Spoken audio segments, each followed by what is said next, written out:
welcome back to Salt and Burn This. My name is Sammy. I'm Valerie. And welcome back. Hi, Sammy. It's so good to see you. I know. It's so good to be not in a car or on a plane or hiking. It's amazing, like what one cross-country trip does. Oh my Like gosh. compared to like what the Winchester boys have to do. Oh my God. Well, also, it's been so long since I've done one. Mm-hmm. I'm not conditioned for it And anymore. like out of shape for sitting in a car. Yeah, exactly. Exactly. Yep. Just like, this is exhausting. That, and I was, driving with my mom, who does not like to listen to podcasts or audiobooks or anything. And so we had to find a happy Oh. medium between the music that we like, which is not really the same. I can kind of fall into like other people's podcasts or books or whatever. I can kind of just fall into step with them, but Yeah. other people's music is too hard for me. Thankfully, we both like classic rock, so there was a lot of that. But I did pepper in some of my stuff. I was like, I can't do classic rock for 12 hours straight. I can't do it. That's the other thing. Yeah, it's like I can't listen to music the entire time. I used to be able to be like, oh, I can't be without my tunes. Then after a while, it's like, click, maybe just some silence. Yes. Yeah. Usually what I do on a solo road trip is just blast music that I can sing along to as loud as I possibly can. And then when my voice gets hoarse, then I'll listen to a few hours of podcasts. And then once I've recovered, I go back to singing. Yes. Jump back in. Oh my gosh, that's great. That's great. I I texted you a minute ago and I said, take your time. I've got my wine. I'm like, oh, I was rhyming. And it made me think of one of my favorite Bert and Ernie episodes. And I say my favorite because it's something that I've remembered out of all the, Sesame Street that I've watched in my life. There's this one episode, and I think it's called like Ernie's Rhyming Game, where he convinces Bert to like start this rhyming game with him, where there's like this little drum hits like and Ernie just starts rhyming, and then he does his rhyme, and then he turns over to Bert. He's like, Bert, now you do it. And Bert's like, okay. And then at the very end, Ernie's like, all right, that was fun. Now I think it's time to go, or something that obviously rhymes that I didn't do. But Bert still wants to keep rhyming, but Ernie's no longer there, and the drum kit has stopped. And so Bert goes up to a lamp, and he's like, hey there, lamp, that's a nice shade. Now you. And the lamp doesn't do anything. And he's like, Bert, it's Bert. He's like, he does that forlorn sigh. Anyway, I felt like that. That was a long-winded story to get me to take your time. I've got my wine. I felt like Bert. Okay. I can send you the link if you'd like to listen to it. He does a far better job of it. Maybe later. Okay.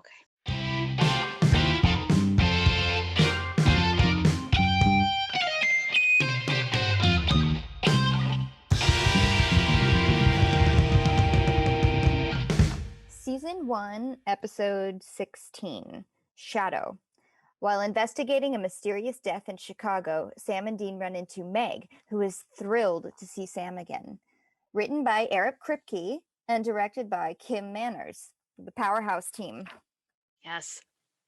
I want to say I was a little disappointed that some of the other descriptors of the episode gave away the surprise. The plot. Oh. Yeah, gave away the surprise in the description. And I was like, why? Why would you do that? I know. I don't like when things do that, because then I like to be surprised. I liked the surprise. This one was from Netflix, so thanks, Netflix, for getting it right for once. Thank you, Netflix. Yeah. We never thought we'd say that. Yes. So what I was going to say was, I just want to do a blanket statement of this. Otherwise, this podcast is going to be like 5 hours long every time we stop and talk about this particular thing. Dean's horn dog level is to the max in this. Oh my God. Okay, I wrote down, hold on. Douchebag, Dean is back big. Yes. That's what I wrote. Yeah. I think every time something happened, I just wrote Dean in capital letters with exclamation points, as in Dean. Every scene he says something, and sometimes 3 times in a scene, and that's why I was like, douchebag Dean, and not just like horn dog Dean. No, it's Some of it like, was horn dog, yeah. but it was like, it was, I think he was like backpedaling into douchebag Dean. Yeah, maybe it was because Eric has been a while since he's written an Right? It's episode, just, and he's like, maybe he was feeling a little sexually frustrated, and it was like channeling it through these through guys. Dean. Oh my gosh. So I'm so glad you said that because I wouldn't have gotten to it until, a couple of scenes Yeah, I was in. just like, But we're never gonna get anywhere if we just every time Dean says something douchey that we talk yeah, about it. So I just want to put the alternate title or description of this episode is his the horn for dog 40 Dean is minutes back. Dean is just horny. Yeah. All right. Now that we got that out of the Yeah. way, it doesn't mean we can't mention it, No. but we just don't have to do what we normally do. Right. Oh, I'm so glad. Chicago, Illinois. I have been there. I love Chicago. I've driven through it a million times, but when I stop, I love Chicago. I love the pizza. I love the beer. The Windy City, indeed. Yeah. Uh, I've never been there. Just the airport. oh, I know. It's been on my list of places to go or check out. yes. I'll just say that what we see in this episode, not Chicago. I Other than figured. the wind. Other than the wind, not a good representation of Chicago. I didn't think so. Because I even said when in my notes of the opening teaser, which maybe I'll just get started into now. Sorry. We see a cute girl walking alone on some very empty streets of a heavy metro city area. Yeah. And a few times it's just, oh, the streets are always empty. Always empty, except for this one guy who like bumps into her. Yes, they have the whole sidewalk to themselves when he chooses to bump into her. Yeah. Which hard. is kind of a man thing to do, honestly. Yeah, so this young woman is walking down the street. Looks like she just came out of a bar, maybe. Mm-hmm. And she's got her earphones in. She's walking down the street, this empty sidewalk, and except for the one guy who bumps into her hard. And then like her, I'll say her MP3 player starts to it kind of glitches, and then kind of stops. So she takes out her earbuds and she's like, oh, perfect, of course. Yeah, all I wanted to do was like listen to my music on my way home. Which I have to say, a woman walking home alone at night should not have both earbuds in. Yes. I'm just saying that, ladies and Yeah, gentlemen. no, PSA, yeah, I never do. don't do it. But as she's walking home, and now that she has her earbuds out, she turns a corner down this like one alley, and the wind picks up, and she can start to hear things, and she thinks she hears her name, or I'm assuming it's her name because it's Meredith. Yeah. And the wind kicks up, and suddenly she's in the dirtiest paper-strewn street I've ever seen in my life. I felt like they were just like, more paper, it needs more paper, more garbage. So all the garbage in the city has blown down this one, alleyway, and she still hears Meredith being whispered like harshly at her. The wind is blowing, and she sees a shadow, and it's not just like a shadow, it's a giant shadow that grows like up the side of the building.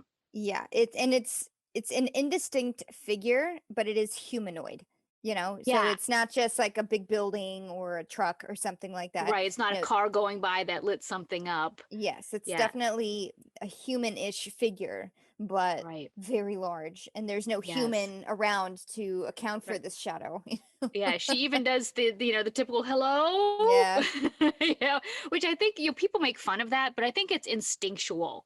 Yeah, that as a person you want to discount the scary thing that is actually happening to you by going hello. And just a side story, my sister was home from college, and she was sleeping on the couch downstairs. Now, at the same time that she was visiting from college, my parents had bought my brother a puppy for Christmas.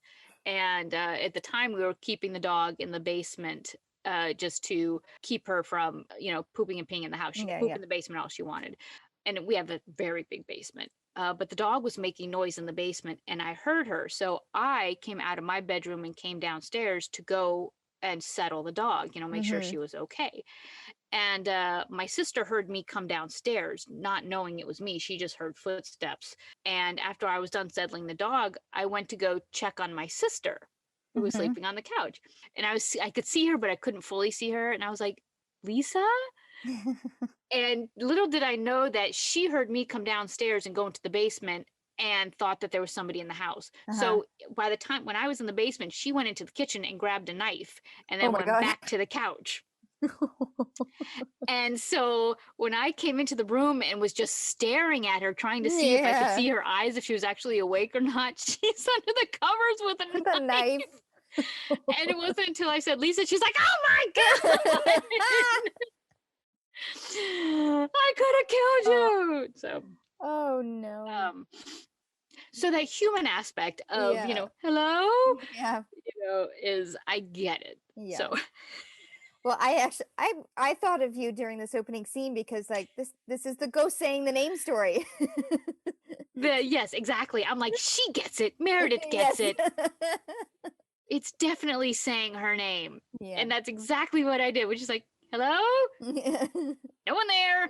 Run. Oh, and she did. She looked around and she realized there's nobody there and she ran. Yep. I'm so proud of her. Of course, she has like a million keys on her key rings when she gets to her apartment. Yeah. So it shows like her building is a locked building, so she needed a key to get into her building, which I thought was kind of a shitty looking building, but it was locked at least, so that was good. She gets in, she gets to her apartment, manages to find the keys, get in, slam the door, lock the doorknob, lock the bolt, and chain the door. Yeah. And recode the alarm. So she has an alarm, a door knob lock, a hard bolt, or what is that called? A deadbolt. Yeah. And a chain. So she's not messing around with her security. Yes. And then it turns out she's got a pretty nice apartment for that garbage strewn street filled, no I was like, not to be envious of everybody's apartment, but I'm like, I never. I've been living in apartments all my life. Yeah. Never did I ever have an apartment like that. Yeah, that kitchen was awesome. She goes into the kitchen and grabs a beer, and it's like this hidey door. Got a pocket door, a little sliding pocket door, and just a cool little apartment. It is a cool apartment. So she's obviously relieved and relaxed, drinking a beer and checking her answering machine. Click. But the shadow, being a shadow, has followed her in. And you see it creeping up behind her, unbeknownst to her. You see a big claw-like hand thing come through. And then her shadow being projected on the wall, you see the shadow's hand shoved through her chest. And then we see, this is momentous here, because this is the first blood splatter in the opening teaser that Supernatural does, which becomes a signature later on. Yeah, I mentioned that in one of our posts, because in Nightmare, we didn't mention it during the podcast. Yeah, there's quite a bit of splatter. There is, yeah. Like Dean, when he gets shot in the head, there's splatter. When Aunt Zelda gets a knife through the head, there's a little bit of splatter. And then when the dickhead brother, cuts off that guy's head, it's not just like a little bit of blood. It's like someone stood there with a bucket and was like, skadoosh! Yeah. Blood. I went back, and this is why I needed a little bit more time, because I went back and watched all of the opening teasers beforehand just to make so I could positively, with confidence, say this was the first one. There's blood in Bloody Mary, Skin, Hookman, Bugs, and Scarecrow of like varying amounts, but they're not splatters. They're either just like pooling from the people's heads, or just kind of, someone was stabbed or whatever. It's on them. It's not that splatter on the wall or the windows or, the... Right, like except for in the pilot where that guy in the cabriolet, when But Sarah he's not in the opening. No, you're exactly right. Yeah. No, didn't mean to say that he was, but as far as splatter goes, those were pretty significant. Yes. I did like the irony, of course, which is while she's having her heart ripped out, the message on the answering machine says, like, I know this last guy tore your heart out, but oh my God. I did not make that connection. Oh, really? Well, because I think maybe at the time I didn't really realize that it was her heart being ripped out. It's the hand going through a chest or stomach or something. Right. It was hard. There's no way we would have known at that moment that it was her heart being torn out. But the fact that it That was is tear your funny. anything out while Yeah, she's yeah, being yeah. splattered was. I think I was more just like, that's a splatter. It's the first one. Oh my God. See, and after that, I just wrote down, I have apartment envy. I'm like, what is wrong with me? All I could think about is I love her apartment. Okay, so moving on from the opening teaser. Yes. Then we see the boys. It's 1 week later, according to the Chiron. Yep. Sam's haircut is on another level. I loved it. What was up with That was the hair? style then. That was the style then. I distinctly remember seeing that haircut everywhere, but When they pull up, I want to say I heard the music that they were playing in the car because it was like some rock music. I want to say it was Freebird. I want to say it was a snippet of Freebird. I'm going to stick to it. okay. It That's my probably decision. wasn't. Oh. Because let's see, I don't have the DVDs with me, so I don't know, but this book will list the music. So this says the music in this episode were Pictures of Me by View, You Got Your Hooks in Me by Little Charlie and the Nightcats, and The New World by X. I don't know any of those. Okay, I don't either. I just wonder if because they only played it for less than 6 seconds, if they could even mention it. Maybe. Or if they have to pay for it, because I think they have to keep it under like 6 seconds or something. But to me, it sounds like Freebird. I'm gonna stick to it. Okay. It made me feel good, so I'm gonna leave it at that. Great. Later down the line, someone can prove me wrong. But since no one has proved us wrong yet. Yeah, exactly. It was Freebird. Okay, so the boys pull up. They're in another costume. Now, these clearly look like costumes. They've been in outfits before and in disguises before. They got out of the car and I was like, what are they wearing? It just looked like bad, jumpsuit uniform-esque costumes. Right. But Dean makes note of these costumes. He's like, Dad and I got along just fine without wearing these little outfits that you insist on. But did you notice they've each had their name on them though? They did have Sam and Dean on their name sewn on as a patch. I was like, at least they went that far. And that's maybe why Dean was complaining about it costing good money. Yeah. And their impersonation this time is of the workers of the alarm company in this victim's apartment, which they go in to the apartment. The landlady I assume she's a landlady, lets them in. And she says, your alarm is about as useful as boobs on a man. So the actress playing the landlady is Lorena Gale. Mm-hmm. I, of course, recognized her, and I'm so sorry. But just for a hot second. Yes, or Stargate. I did recognize her from Stargate. And then having seen her, I looked up that she was in the X-Files movie. And she also had a recurring role on Battlestar Galactica, which I never really watched. But good for her. I forgot to mention, though, that Melanie Papalia, the woman who plays Meredith, she was on Suits. She had a recurring role on Suits. And she played Amy, the like on again, off again girlfriend of the guy, the main guy. I don't know. I don't watch the show, so she was great. She was great on Suits. So I didn't recognize her at all. I didn't either. And but yeah, Suits, good for you, Melanie, for your 2 seconds before you had your heart torn out. Yeah. I also wanted to make a note, just from a personal observation, because there was a few episodes ago you mentioned Sam's voice, like the fandom or people had noticed that his voice had kind of formed into his Sam character. Yeah. I felt like they sounded exactly the same as they did in the pilot in this episode. Really? Maybe. That was just me, and at least on my laptop, because I watched it once on my laptop and once on a TV. And it did sound a little different on the TV, but after watching all those recaps, when I was rewatching all of the openings, I was like, these voices sound exactly the same as they did in the beginning. It's just like, we got to find Dad, the beginning. Right. Scenes. Huh.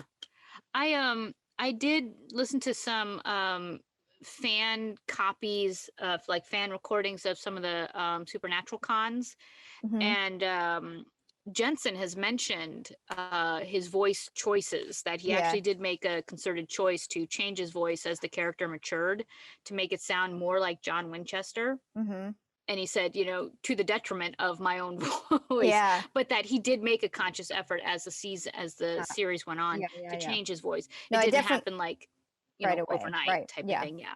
But with Jared, I think the fandom said that they just noticed that his character started to take on a more mature tone, right, timbre, I guess. But I'm glad that you said that because I didn't hear it. So, but I thought you might. Yeah, I didn't in that, or at least I didn't notice it in that particular episode, but I've kind of been listening a little bit since then. And this one, it took me aback. I was like, oh my God, these voices sound as high pitched as they did in the beginning to me. Huh. At least in the beginning of this episode. And I was almost like, maybe they filmed this like out of order like they usually do, but that's impossible because they hadn't developed this kind of storyline yet. Right. Because in the beginning it was just like episodical ghost city things, and it wasn't until a few in that they decided, oh, this is going to be a story about the brothers instead of about ghosts. Right. And this was definitely in the brother. This episode is definitely about the brothers. Yeah. So anyway, okay, so the landlady mentions that, you know, she found the body in pieces. Like Meredith was just kind of everywhere, and it looked like an animal attack. Yeah, she was like, all the windows were locked, the doors were locked. We had to cut the chain. We had to turn off the alarm from when we came in. But she gives Sam and Dean permission to, you know, look around the apartment anyway. Yeah. Dean whips out his EMF detector and it spikes. And he's like, Yeah. So this is definitely our kind of thing. Yeah. So and then I wrote down douchebag Dean is back. Yes, because he has found out from a lady cop named Amy, first that she likes tequila and that she's a Sagittarius, but more importantly that Meredith's heart was missing, which none of that was really in the papers. Right. Can't be a werewolf because the moon isn't out. The lunar cycle isn't correct. Right. And if it was an animal, there would have been traces or signs of entrance, exit, or, you know, tables turned over. Yeah, you know, scratches anywhere else besides there was her. nothing in the apartment. And this is when Dean notices the blood stains on the carpet. And I just want to call bullshit to this one instance where he sees blood splotches everywhere and he's like, you know, get the masking tape out, and he's able to tape out a pattern. Yeah, he connects the dots with this blood splatter. Literally connects the dots, and it makes a pattern. And both of them are like, have you ever seen this before? No, I've never seen this before. I wonder what it is. It's like, how do you make it? There's no way that Dean could have done that. I mean, there was no rhyme or reason to his connecting the dots the way he did. No, it was a total reach. And I was like, well, maybe I'm not giving Dean enough credit because he is a hunter, but I don't know. This symbol is even just so compact and circular. You know, it just kind of looks like blood splatter on the carpet. If it were more pointed, you know, like a constellation almost, then it would have been different, but it wasn't. It was there was no pattern of like big splotches to follow, or maybe it was the little splotches within the big splotches. No, he just randomly taped out this sigil. Yeah. I'm like, there's no way. And plus he missed, there was like a whole bunch of untaped out splotches. So it's like, what made him choose? Yeah. Those spots. Yeah. I just wrote down how the hell, why the hell. That's what I wrote down. So they go to a bar to talk things over. They're done with the apartment. They see a sigil. It looks like a Z in a circle, basically. Dean goes back to the bartender and Sam's got Dad's journal, you know, so it's like typical. And Dean was able to, we assume, get some information from the bartender. Because I believe this is where Meredith worked. Yes, she was a so that's why they are at this particular bar. But also the bartender was a gymnast for a long time. If you could listen to like their conversation, Dean and her's conversation, he's just like, oh, you were a gymnast for how many years or something along those lines. God, I hate to admit this, Sammy, I didn't hear that at all. I didn't hear it, and that's the kind of crap I love. Oh my God. So, I mean, not to mention, she was a, you know, hottie bo body, you know, bartender. Which leaves Sam to say, did you get any information? And, you know, Dean goes off on, you know, her phone number. And Sam's like, could you think with your upstairs brain, please? Which I love. I've never heard it called the upstairs downstairs. I have heard, you know, big brain, little brain. I just love the upstairs brain. I think that's much clearer in my mind for that. It's really funny. And I like that. And Dean's like, huh? His first response is, huh? Oh, yeah, okay. Yeah. Yeah, I didn't just get her phone number. I got this information Yeah. that the two victims had nothing in common. Yeah, well, yeah, Sam found the second murder, the earlier one, and it's just like they were murdered in the same way, but there's zero connections between them. Right. And I think Dean found out from the hot bartender that Meredith had not been acting strangely or anything before that. So what they're finding so far is that everything else is not their thing except for the murder itself. Right. There's no clues that are pointing them in the direction of maybe something that they know. Right. It's different. It's It something we haven't encountered before, which right, happens a lot. right. Until Sam happens to notice across the bar Yeah. Meg. Yes. Meg from Scarecrow, the Hmm. the the hitchhiking, you know, Yeah. Blonde pixie. is throat slashing, Yes. incantating. What do you call that when you Doing incantation. there you go. That's my college degree working for me right Yep. there. But yeah, so he sees Meg from across the bar and Uh-huh. he's like, "Oh my god, Meg." And she's like, "Oh my god, Sam. Yeah. What are you doing Uh-huh. here?" And she is just so over the top Hmm. of there's no way, like watching this episode, I was like, there's no way. There's no way that she was just there. This is clearly some sort of setup, especially knowing that Well, she we is know. Yeah. yes, that she's the throat slashing, Yes. blood calling What we know, but what they thing. do not know. Yet the boys do not know anything about this girl yet. Right. We know there's something wrong with her. Yes, it's just like, oh no, something's gonna Yeah. happen. Sam, don't talk to her. Don't do it. Yeah, but Sam's like, "Hey, I thought you went to California." And she's like, "Oh, I did. Saw a celebrity, something, something Michael Murray," which of course is Chad Michael Murray, who used to be on Gilmore Girls with Yeah. Jared Padalecki. So a little fun there. I wanted to say that is so typical California of, Yeah, did you see any celebrities? it is. And I just totally went into my head. I was like, well, when you came out to LA, I was like, oh, you'll probably see somebody, and who did we end up seeing like every It was Tabitha from that salon show. salon takeover or something Yeah, like that? that was her own show when she ended up like Oh, going on her own because she became so famous from it was a reality Sheer Genius. It was called Sheer Genius, as in Shears. yes. Cut. Um, and she became so famous from that show just because um Bitchy? she was so bitchy in the best way. Like I don't want to say like call her a bitch, but man, she Right. But was, she and was right. I But she loved her was for right. it. That Yes. yeah, exactly.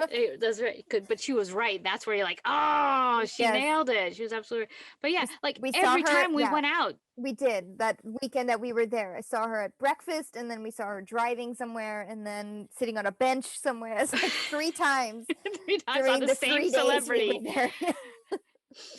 So that's what I thought of when she was like something something Michael Murray. I was like, oh, that's right. And That's very Sammy was there. typical. We saw Yeah. Tabitha over and over and over again. So Sam and Meg are actually having a really pleasant catch-up conversation. Seemingly is, happy and excited to see her. And so she, you can kind of see a physical kind of attraction going on there. Dean Yep. is in the background clearing his throat multiple times because he wants to get in on this. And she does not have the patience for him.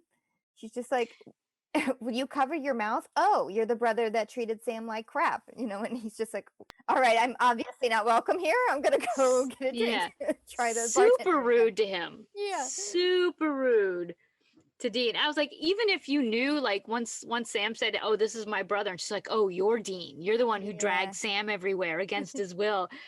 So I was like, that is just over the top, Meg. That was just Yeah. mean. So like, Sam's now skeptical and Dean's now pissed. Yeah. Slightly hurt, but pissed. Yeah. So, but he does. He ends up getting her number, her full name, where she's from. I thought he played this whole ordeal very nicely once we get into the next scene. Yeah, absolutely. And also Yep. she says, I'll show you a hell of a time, which I was okay, that's clever. Yeah. Hell of a time. Dean is pissed that Sam like talked trash on him to some chick. That's what Yeah. he's leaning into. But Sam is just like, no. Listen, this is weird. This is all weird. I ran into this girl literally on the side of the road. Yeah. And now, like, in this random bar in Chicago, Yeah, something is not adding up. I am deeply suspicious. Yeah. Dean is deeply horny for his brother. Not in that sense. Wait. No. Reword that. Yeah, Phrasing.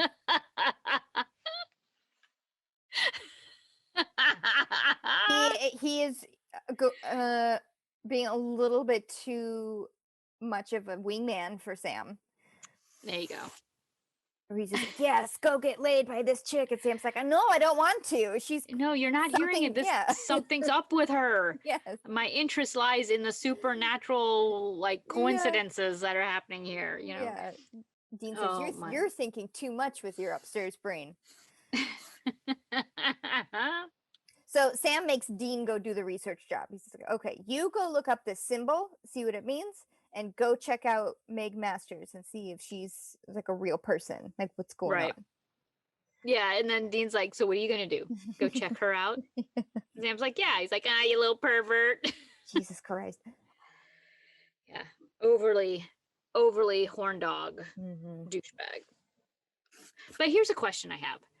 Why? If this chick is so bitchy, and rude to Dean, why would he even be pushing his brother towards her? I don't know. I don't know if he just wants his brother to have the same kind of Playboy experiences that he himself has. Maybe he's just like, dude. But I would have been like, man, let's keep going. Just leave her by the side of the road. Yeah. I would have.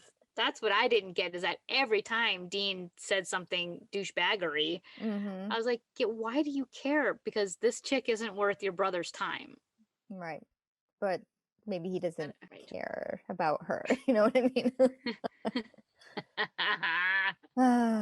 So Sam is indeed lurking outside of Meg's apartment when Dean calls him out on it. Says, like, you're there. I know you are. But he says that she checks out. She does exist. She's from Andover. There's a picture of her high school graduation or something like that. Yeah. And he also found out what the symbol was. It was Zoroastrian. Yeah, Zoroastrian.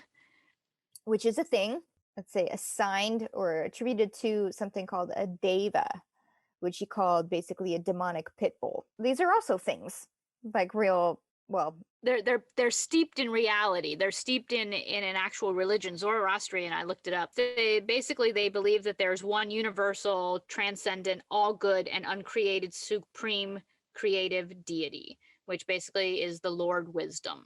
So that's what Zoroastrians are. It's about, they believe that good is good for the sake of good, which is the complete opposite of demons, which is evil for the sake of evil. Right.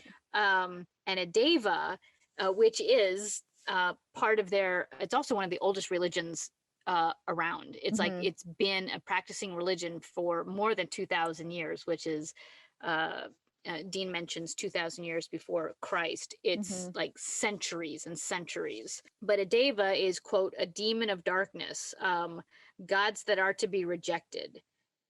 Supernatural entities with disagreeable characteristics, which is what Dean talks about. Animalistic. They're just bad. Yeah.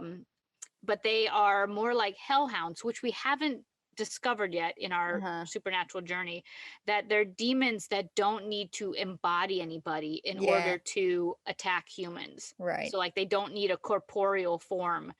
They don't have to possess any humans or anything in order to create the havoc that they create, but they do have to be summoned and controlled, and that they're usually quite mad at whoever has summoned and controlled them. Is that part of the real folklore or the supernatural folklore? That's part of that part is the supernatural. Okay, yeah. Adage, but everything else that I said up until the controlling part is part of the history of the deva within Zoroastrianism. Zoroastrianism. I always end up saying Zoroastro, which is from Magic Flute, the opera. Sorry.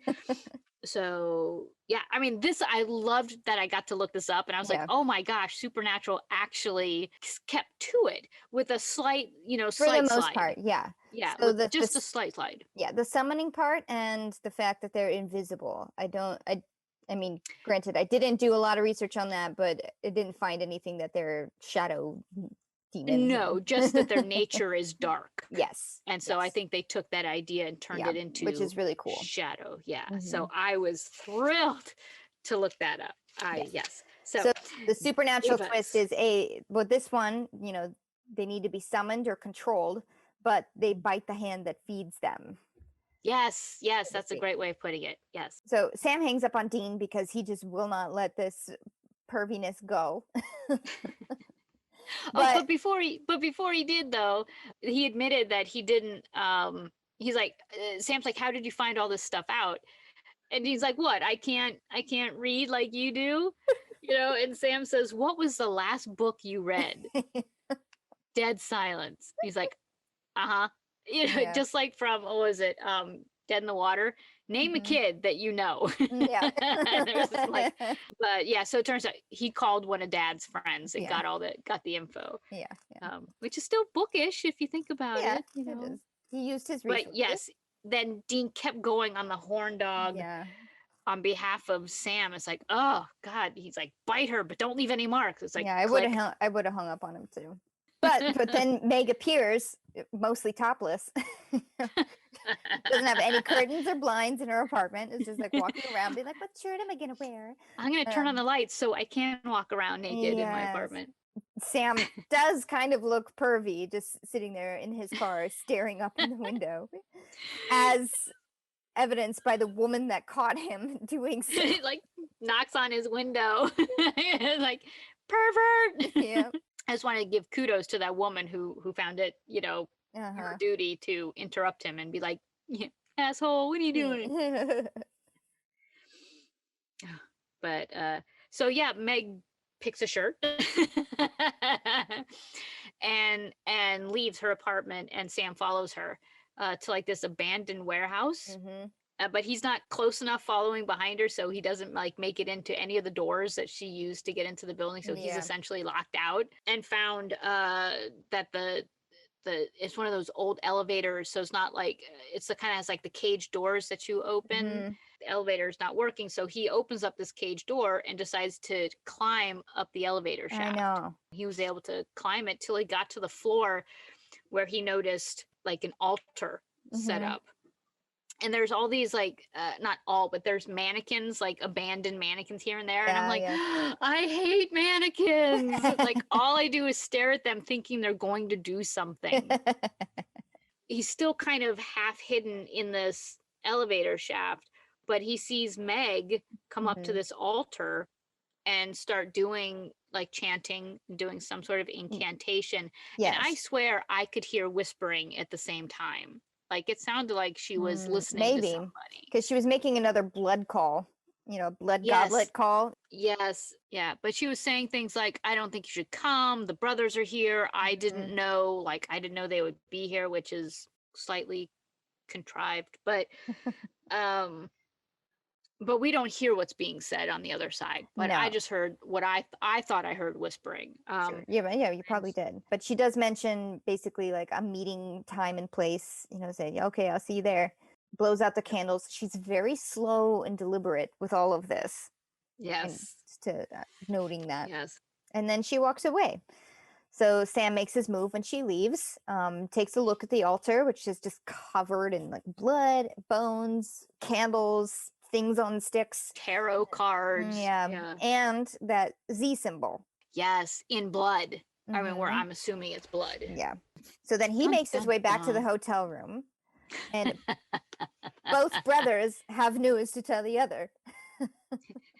Dude, I gotta talk to you. They both say it at the same time to each other. Dean, still a douchebag. But he has discovered the first two victims of this shadow stealth killer he discovered from his Lady cop. friend, Mhm. that they both were from Lawrence, Kansas. Yeah. And they're like, well, this can't be good. Yes, because Sam has obviously told Dean all about Meg, what he saw in the warehouse. But he does make a distinction between, the thing that she was talking into with the goblet. He likens it to like a crystal ball. People like Mm, talking through a crystal ball. Was was probably not the Deva, because this was somebody she was having a conversation with, not some animal demon who would not be able to right. That really wouldn't be able to have a communicate. conversation, Right. but someone or something else. So Right. they think, because these other two victims are from Lawrence, maybe this is tied to the demon, Yep. the mom killing demon, the one that dad is after, and blah blah blah. Why else would Meg be in the same city of these Lawrence victims? Hmm. It's just like too much is piling It's up at too, once. yeah, exactly. Exactly.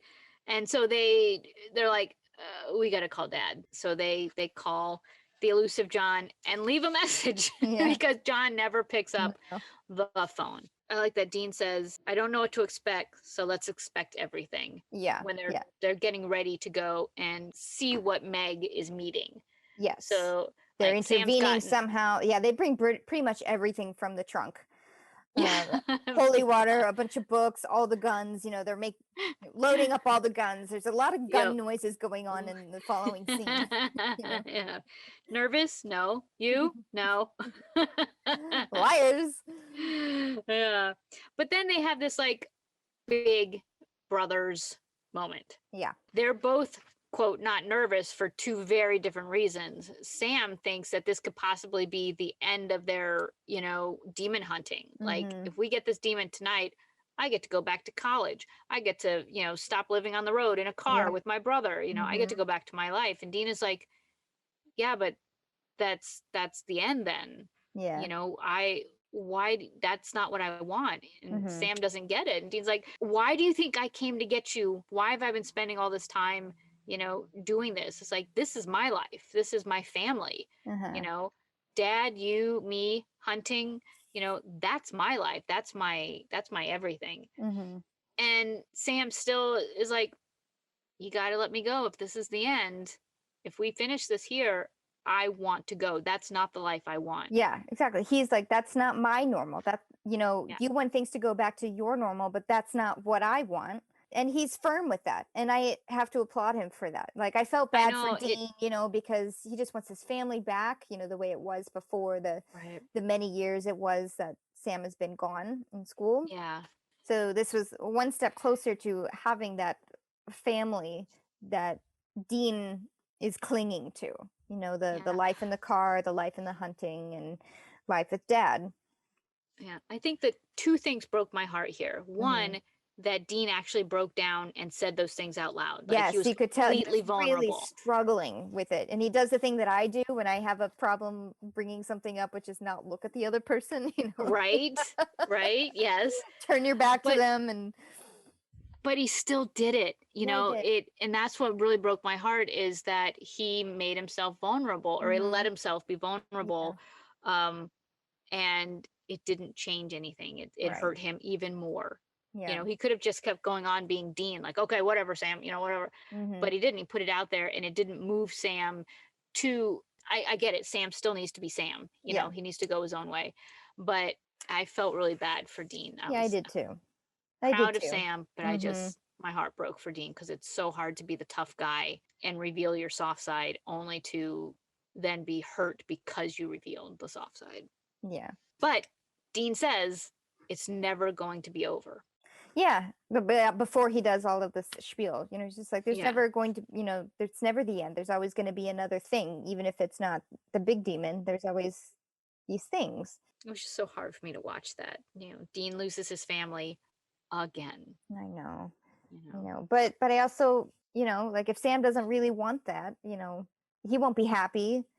If he Right. does say like, okay, fine, I'll go with you after this is done, because it'll make Dean happy, but then Mhm. Sam won't be happy. So then they won't be happy. They'll. Right. But I have a feeling it will resolve itself in the What? end. So they go to the warehouse. They crawl up the elevator yet again. And they come across Meg back at the altar, doing her incantations and stuff. And they like shinny out of the elevator shaft, and they're like hiding behind pillars. And they're very quiet, but she's smart. She knows they're there. Yep. Clearly knows they're there. Yeah. Doesn't even have to turn around, and she's just like, no. Guys, stop. Guys, just I know you're there. Just come out. And after a little bit of, back and forth, she sicks the Deva on them. And then they wake up tied to poles, like scratched all to hell. I would say slashed, because Sam's face is like gashed open. Yes. I was like, oh, that's going to take some stitches. Yep. And like, your girlfriend's a bitch. Yeah. And through these little conversations, Sam finally realizes, oh, this was all a trap. Yeah, Meg put this all in motion. Like the murders were just to bring them. You let me run into you at the bar. You let me hear, what you murdered were saying 2 innocent people. Yeah. And she's just like, honey, I've killed a lot more for a lot less. Yeah. Yep. This is why I didn't like the descriptors that some of the that were placed on this episode, because it says Meg leads them into a trap in the description of the episode. I'm like, why? That completely gives away all of this tension leading up to this moment. Now, we knew that she was sketchy. We knew there's something up with her. We knew she was going to be doing something. Yeah. But you didn't know it was a trap. Yeah. You didn't know that she was the one summoning, the Devas. So that was my first part of the podcast. Yeah, disappointment. Yeah. Yes, exactly. So, but then she reveals the trap isn't for them. They're just bait for a trap for John. Yep. Dean is convinced that it won't work because Dad is too smart. But Meg, he's too good. But Meg, she's like, yeah, he is, but he's got a weakness, and that weakness is you guys. And I happen to know that he is, in fact, in town. Here in town. Yep. Because of you. And then Meg proceeds to climb all over Sam. Totally. And is licking him and trying to, I guess, seduce him for some reason. That's what I wrote, was she's seducing him. Just killing time. Yeah, I guess so. That was, until John because she even says it's the David's going to kill everyone. Long and messy. And messy. Yeah. Yeah. Yeah. And while she's sucking on Sam's earlobes, Dean has pulled out a pocket knife and dropped it, unfortunately, or clanked it or something. He made some sort of noise, which she hears. Goes over, grabs the knife from Dean, and is like, idiot, throws it away, and goes back to Sam and starts mounting him again. Yeah, she's just like, were you just trying to distract me so your brother could get free?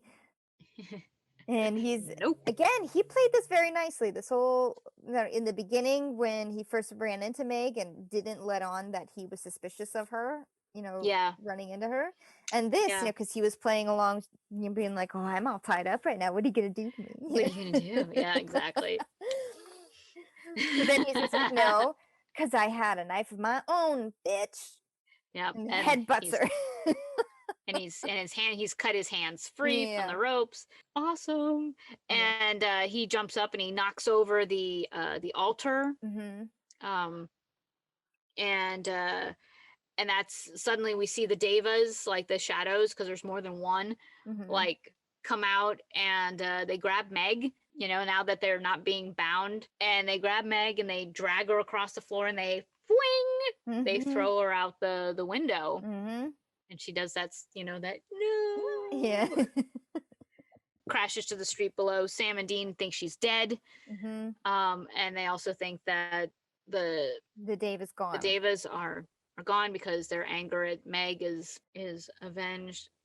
Dean still a douchebag even after all of this. Yeah, he's like, what is it? Next time you want to get laid, find a girl who isn't so buckets of crazy. And I was like, Sam wasn't the one going after her. It was all Dean who kept pushing and pushing and pushing. I'm like, Dean, that was all you. It was all in your head. Insinuating that Sam wanted her. And Sam at no point was like, well, I could. Back at the hotel, which, by the way, one of the nicest hotels they've been in so far. There's nothing like roadside motel about this. It could be because they're in the city in Chicago. Right. But there's definitely Probably aren't many lack of taxidermy kind of gave it away. They let themselves into the room. They are still carrying all of their guns and stuff because they're like, nope, not taking any chances. We're just gonna keep this stuff on us no matter what. And they go into their hotel room and they see a shadow in the window. Someone's in there. Yeah. And they're like, hey, turn on the lights. And it's Dad, it's John. And I just have to say, he's so handsome. Oh my God, he's so handsome. It was like a perfect reveal. I mean, we knew who it was, obviously, but just his turn into the light, revealing his face. And the first thing he says is, boys. And it's like, heart melt, dad for his sons. Yeah, because this is the first on-screen meeting, face to face as adults. Yeah. At least that we've seen, since the show, since they're being filmed. Right. And just the look on all three of their faces is like it really relief and love and tension. Yeah, but also tension. A little bit of tension. Because, hugs Dean right away, doesn't hug Sam right away, because there's still something in the fight way they had before Sam left. Yes. But he still answers yes sir whenever Dad asks a question. Sam does. Yes. After all the talk of like, well, you're always saying yes sir, like a dude. Yeah. That's just, I mean, I also like to think that that's just the military training. They grew up in a military household, and that's just ingrained in you. Yeah. John reveals, he's getting closer and closer to the demon, and the demon can feel that. He knows that he's close, and he knows that John is going to kill it, not just exercise it back to hell, but kill it once and for all. Doesn't know how he's going to do it yet, but working on that plan. That's the first talk of any type of solution to the demon, like exorcism. Hasn't really been brought up as far as working on a demon. They did it once. Killing a demon. Yeah, they did it once in Phantom Traveler. They exorcised the demon on the plane, but that's it. And that's really kind of the only interaction they've had with demons face to face, besides the chatter of the demon, Right. And so we realized that the demon sent Meg to kill John. Yes. It wasn't about the boys. Yeah. It was about John fishing John out of hiding. Yes. And then Dad finally turns to Sam, and it's maybe a weird kind of apology in Dad's way, but he acknowledges the big fight that they had the last time they saw each other. And it's been a long time since they've seen each other, too long. And, whatever this was supposed to be, Sam accepted it. He hugs Dad, and means it. Yeah, he means it. Yeah. And he's just so happy and relieved to finally see him and be with him, and they're all together again. Yeah, and Dad, the same thing. I think Dad initiates the hug, you know, and it's like it's a true. It's not like hug, pat on the back, It's not the 1-2 pat. It was a hug, and it like it meant something. It did. So they embrace, and then boom, Deva comes back. Oh my God, scared the living crap out of me. I was genuinely like scared. Like the jump out moment totally worked for me, and I was like, oh, they got me. Loved it. Deva's come out and like shoved John across the room, shoved Sam, and Dean gets a no before he's knocked against the wall. They have no chance against these Devas. Nope. They are kicking their ass, and they can't see them because what Meg says earlier is they're invisible demons. All you can see are their shadows. They are fast. They are vicious. It's all about claws and slicing. Yeah. These are bad guys. Yep. They're fast. Super fast. So Sam takes a wild guess that, if these are shadow demons or demons of darkness, maybe light will make them go away. And then he lights a flare inside of this little hotel room. Oh my and, gosh. and it worked. Blinds everybody. Yeah, but it worked. Yeah, there's so much light there's no shadows to be cast. Yeah. And they like grab each other and run out of the room. Yeah, that lighting was crazy. Can you imagine how bright it must have been on set for those effects? Yeah. I mean, it was like staring into one of those the stage lights that are in the wings, and if you have to like look into the wing, like you're looking side off lights. at somebody else, like, Yep. oh no, don't go away, but there's this light blaring at you. The bane of my existence is know. dance shows and side lighting, and Yeah. I will always yell at a lighting designer. I'm like, curse you and your side lights. Yes. Because people don't realize that, like, with our job, we have to be staring out onto the stage for 90% of what we do. Yeah. And if there are lights just shining across the stage into your eyes, you can't see anything. Nope. And the headache you have at the end of the day from having to try to see things. Right. That was the other thing. There was this like bright light. If you were looking out, if you were outside the apartment looking in, it was like bright lights shining through the windows. That's how bright this thing was. And when this happens, when we first see the bright light outside, and we see Meg alive in the street, walking towards them, or walking towards the apartment, I should say. Yeah. And she's got her hand like on a necklace that she's wearing. Yeah, she's got an amulet and she's kind of turning it a little bit. So it's like, oh, the Dave is being controlled by that thing. This is also the first hint that Meg is not human. Not human, exactly. Even though she's doing these incantations and like slashing throats, there's not been a clue that she's something supernatural. She's not human. Yeah. Right. I was like, she's still controlling the shadows and isn't dead. Yeah. So two indicators. Yeah. The amulet has like the Z sigil on it. It's like, oh, son of a bitch, Meg's alive. Yeah. But the boys and dad still escape. Meg doesn't see them escape. And they like make it out the hotel. They run to the Impala and they're like, okay, let's go. Let's get in the car before the shadow things come back. Come back when the flare, depletes itself. And that's when Dean is like, Meg was right. You know, Dad's vulnerable around us, and Dad needs to go get this demon. Yeah. And he can't do it. He can't keep himself safe and fight the demon if he's worried about us. Yeah. And now Sam is like, now it's like completely flipped. And Sam is like, no, we have to stay together. We just found each other. We have to stay together. We're a family. You know? And he's like, nope, we got to split up. Yeah. Go our separate ways. Yeah. And this was really sad too, because, he just made up with Dad after years of estrangement. And they finally found him, and they're getting closer to the answers of this demon. Every time Sam gets close, it's like another step backwards. Yeah, exactly. Although I would think that 3 hunters together are stronger, but what do I know? Well, you're not a writer, Sammy. Yeah, I know. But John says you have to let me go. Yeah. And it's sad for all of them, because I think it's a realization that they only just came to. Yeah. I think that they would rather stay together, but I think they also realize that based on what just happened, they need to regroup and, so that they're not all in the same room at the same time. Yeah. Yeah. But it was a nice family moment, and I thought it was well done.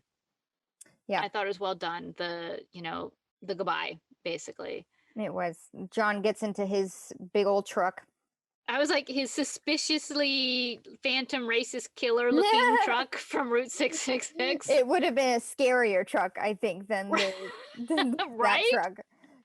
Right. But it was like this jacked up big black truck, which I was like, you go, John. But I was like, that looked a little bit like the... John goes one way. The boys get in the Impala. They don't say a word as they start the car and drive in the opposite direction. And they gun it. I love the sound of that engine when they are like, when they're going. Yeah. Just, I love a muscle car engine, and the sound of the Impala, I was like, that's perfect, because it was angry, it was just like, and leaving. And as it drives off, we see, Meg coming up out of the subway, which was, I thought, kind of weird.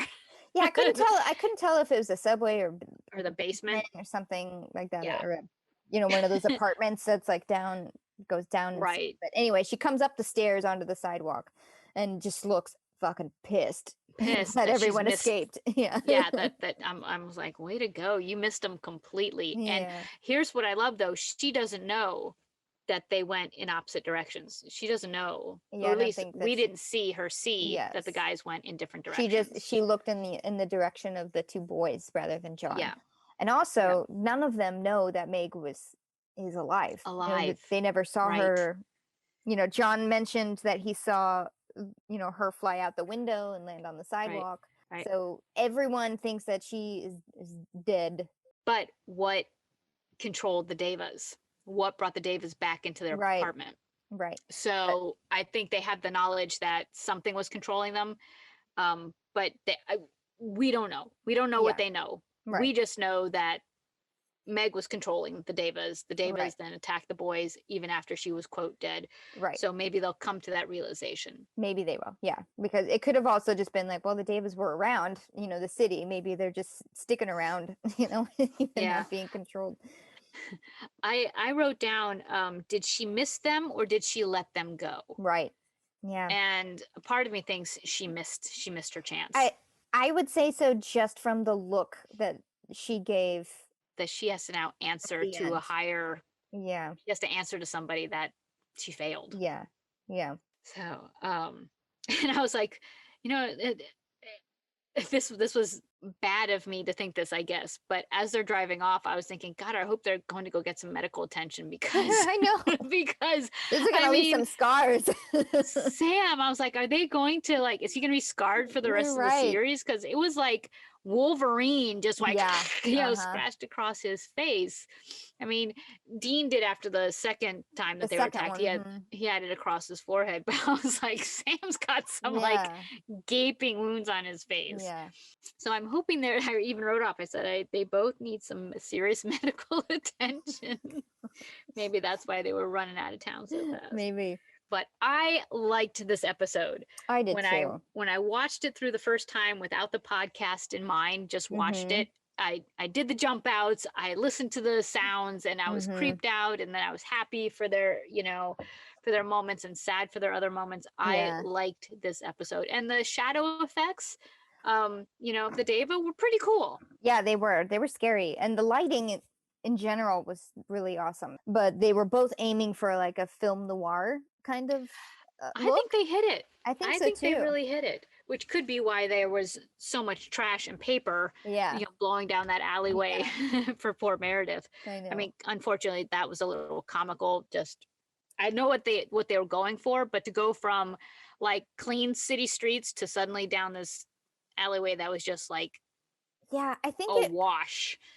Yeah, it would have been. I don't know, because New York does have streets like that, where it's just trash everywhere. Absolutely. But it was weird that they chose such a big city for having no people in it. It could have done like an in between, like a sort of city, I guess so. If it had been even more remote, that having Meg show up in that even more remote city would have been even more so much more far-fetched. Yeah. But going to California, ending up in Chicago, that's not a big stretch. Yeah, that's true. So maybe that's why they chose Chicago, just for that reason. But the one guy that's on the street is the one guy that bashes into Meredith. Yeah. And that's it. That is the only other person on the streets of Chicago is Meredith and this guy. Yeah. Wait, well, the woman who tapped on the window. But even when Sam was following Meg into the warehouse, nobody was there, because I made a note of that too. It's like, again, these empty streets. it's not even that late. I don't think. It's COVID. What year is it? 2007. They were before their times, ahead of their times.